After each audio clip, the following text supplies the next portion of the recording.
I went online and I saw the story of this lady, Osinachi, that just died. And the woman in me, the mother in me, the big sister in me jumped on this call. Thank you. You can hear me. Thank you. And that's what I want us to quickly talk about. Now, I've never met this lady. Thank you, everybody. Good evening. I'm sending love back to you. Thank you so very much. I said I just finished preaching and I checked online and I found the story of this lady that composed Ekueme, You Are the Living God. Oh. That song was a hit. That song blessed us and is still blessing us.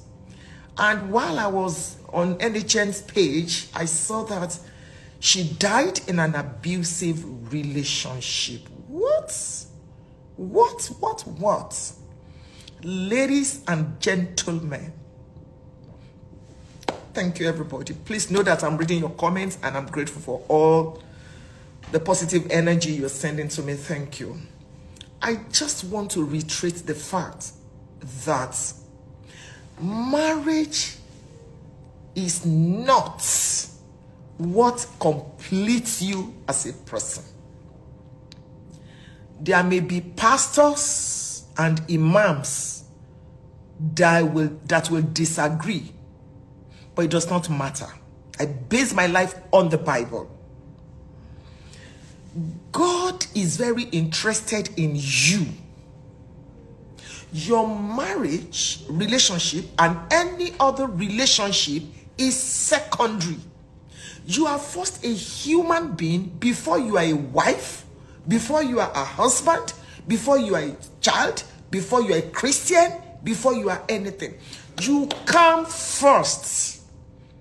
Please don't confuse religion and spirituality. I do not care who told you to stay in an abusive relationship and die there and be praying and be fasting. It is folly. It is foolishness. Don't allow anybody make you stay in an abusive relationship. Please, I'm happy if this is true that the man has been arrested. We are all waiting eagerly to see him behind the bars. Yes, I said that. We are waiting to see him behind the bars. All of us are waiting. You touch one of us, you have touched all of us. It is sheer wickedness to abuse a fellow human being that has given you 4 children, even if she has not given you any child. I'm speaking to you, ladies and gentlemen. Close one eye in prayer, open the other one in being security conscious.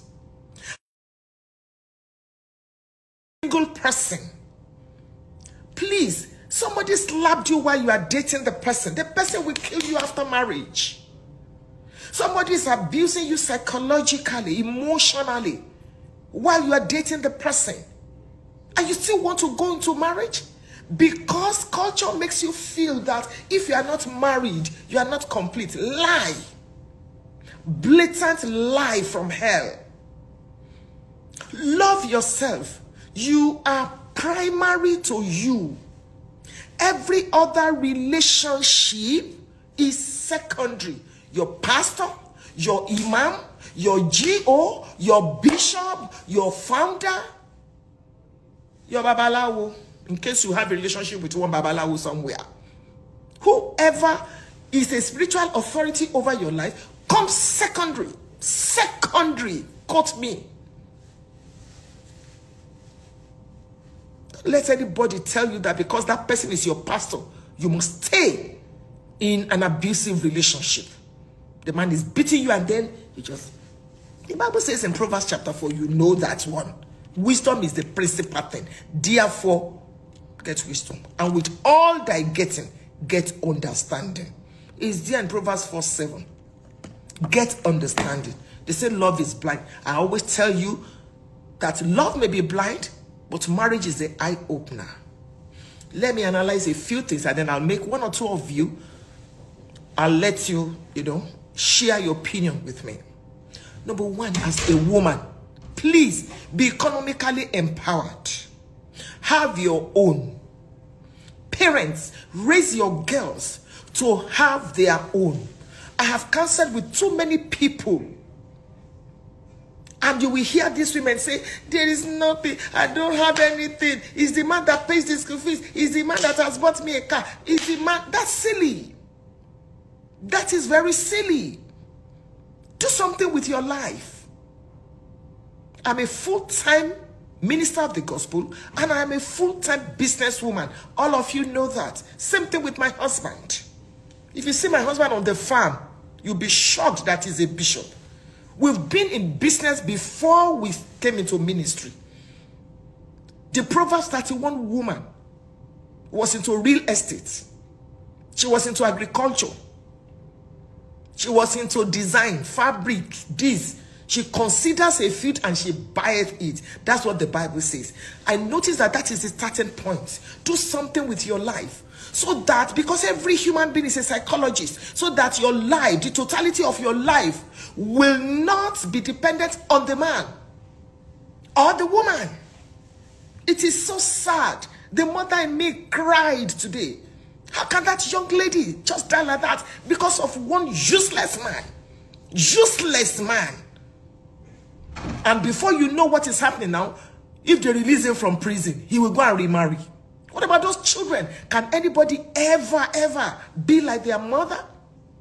Don't die before you ask for help. And please, somebody made a comment on my page today, my Instagram page, as a social worker.